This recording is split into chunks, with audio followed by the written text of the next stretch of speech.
Assalamualaikum warahmatullahi wabarakatuh. Bagaimana kabarnya hari ini? Semoga kita semua senantiasa diberikan kesehatan dan keberkahan oleh Allah Subhanahu wa Ta'ala. Sebelumnya, izinkan saya untuk memperkenalkan diri terlebih dahulu. Saya Tria Fitriawati dengan NIM 309 222 668. Saya mahasiswa PPG Prajabatan 2022 gelombang 1 kelas PGSDB Universitas Pakuan Bogor. Pada kesempatan ini saya akan menjelaskan tentang pengantar perspektif sosial, budaya, ekonomi, dan politik dalam pendidikan Indonesia. Baik, yang pertama, berbagai perspektif. Ada perspektif dari sosial yang pertama, yang kedua budaya, yang ketiga ekonomi, dan keempat adalah politik.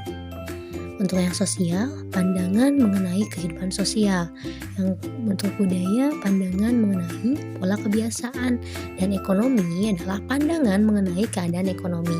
Dan yang terakhir adalah politik, pandangan mengenai aturan politik. Yang pertama adalah pandangan pendidikan dalam faktor sosial, yaitu pengaruh yang dihasilkan dari lingkungan sosial dapat dilihat secara langsung dan tidak langsung.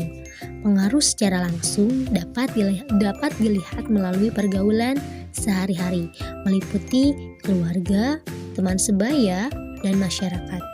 Pengaruh yang dapat dilihat secara tidak langsung melalui informasi dari radio, televisi, internet, dan lain sebagainya. Oleh karena itu, segala aktivitas yang dilakukan manusia dapat memberikan pengaruh terhadap manusia lain dan baik secara langsung dan tidak langsung.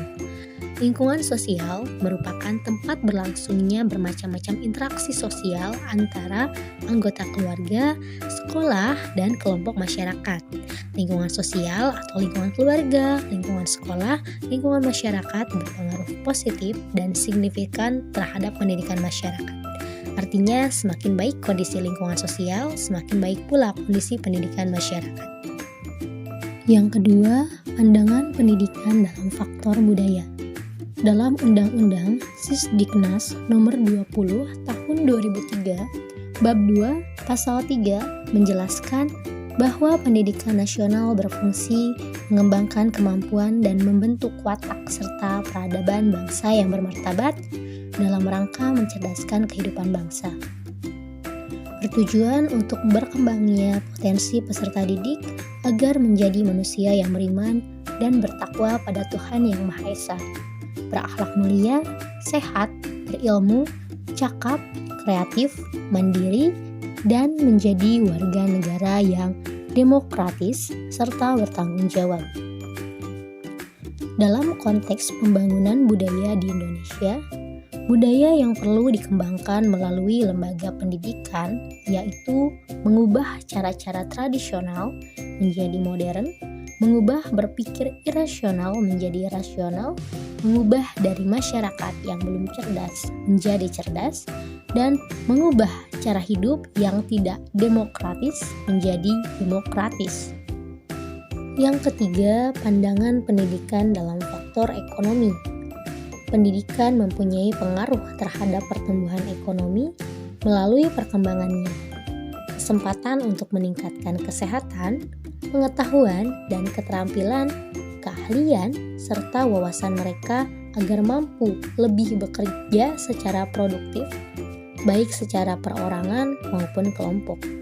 Implikasinya, semakin tinggi pendidikan, hidup manusia akan semakin berkualitas.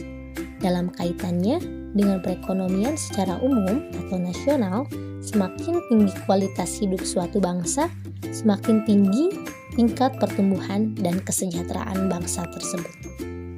Dan yang terakhir adalah pandangan pendidikan dalam faktor politik. Politik sangat berpengaruh pada pendidikan dan pendidikan berpengaruh terhadap pembangunan politik. Pendidikan dan politik keduanya merupakan elemen penting dalam sistem sosial politik di setiap negara, baik negara maju maupun negara berkembang. Lembaga-lembaga dalam proses pendidikan berperan penting dalam membentuk perilaku politik masyarakat di suatu negara. Begitu juga sebaliknya, lembaga-lembaga dan proses politik di suatu negara membawa dampak besar pada karakteristik pendidikannya.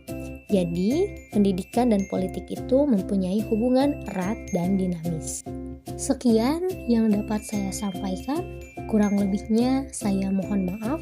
Semoga bermanfaat. Wabillahi taufiq wal hidayah. Wassalamualaikum warahmatullahi wabarakatuh.